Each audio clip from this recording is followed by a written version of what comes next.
Pernah dengar ada tokoh agama yang malah sengaja mendoakan jenazah masuk neraka? Eits, jangan emosi dulu. Santri jenaka yang satu ini ternyata punya alasan super cerdik. Yang sukses bikin keluarga jenazah langsung kicep dan mati kutu. Kok bisa? Gini ceritanya.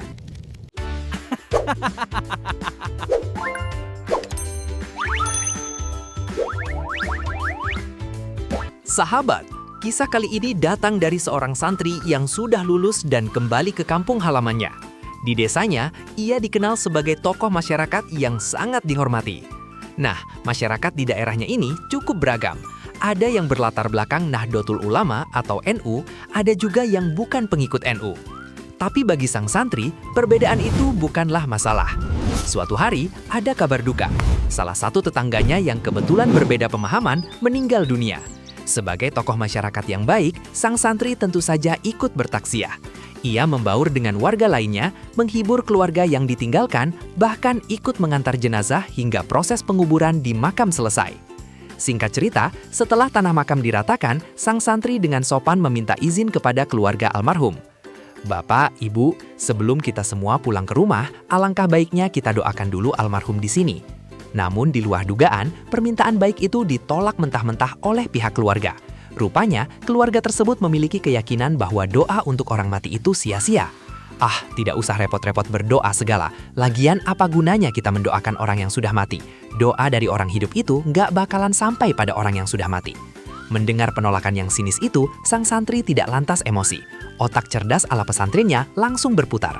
Oh, begitu ya? Ya sudah, kalau kalian memang tidak mau mendoakan keluarga kalian sendiri yang wafat ini, biar saya saja yang berdoa. Sang santri pun menengadahkan tangannya, bukannya berdoa di dalam hati, ia malah mengeraskan suaranya lantang-lantang. Ya Allah, semoga mayit yang baru saja dikubur ini, Engkau masukkan dia ke dalam nerakamu. Sontak saja, salah satu anggota keluarga yang mendengarnya langsung naik pitam, matanya melokot dan ia menegur sang santri dengan penuh amarah. Heh, mengapa kamu malah berdoa buruk seperti itu untuk keluarga kami? Dengan wajah tanpa dosa dan senyum tipis, sang santri membalas dengan telak. Loh, kamu tidak usah marah. Kamu sendiri kan tadi yang bilang kalau doa itu tidak ada manfaatnya dan gak bakalan sampai ke mayit? Jadi, mau saya berdoa buruk atau berdoa apa saja, kan gak ada pengaruhnya. Toh doanya tidak sampai. Mendengar logika cerdik yang membalikan omongan mereka sendiri itu, keluarga jenazah langsung terdiam. Tensi marahnya turun drastis, dan dengan suara lirih sambil menunduk, ia bergumam. Ya, meskipun doanya tidak sampai, tapi ya tolong jangan berdoa jelek seperti itu.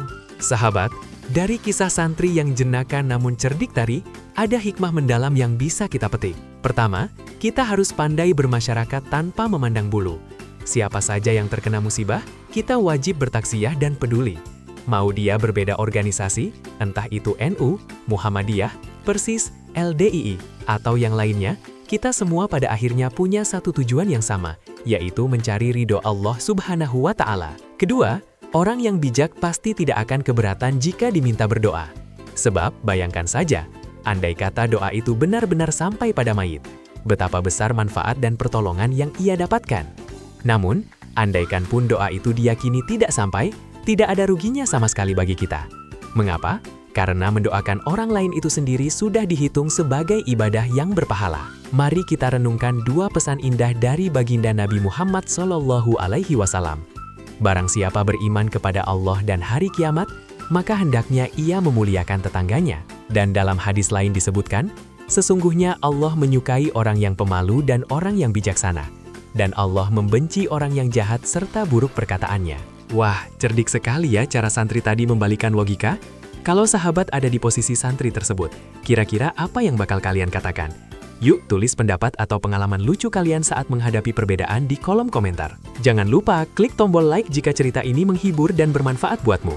Pastikan juga kamu sudah subscribe channel Kisah Santri Jenaka, supaya kita bisa terus berbagi senyum dan hikmah di kisah-kisah selanjutnya. Sampai jumpa, dan selalu tebarkan kebaikan dimanapun berada.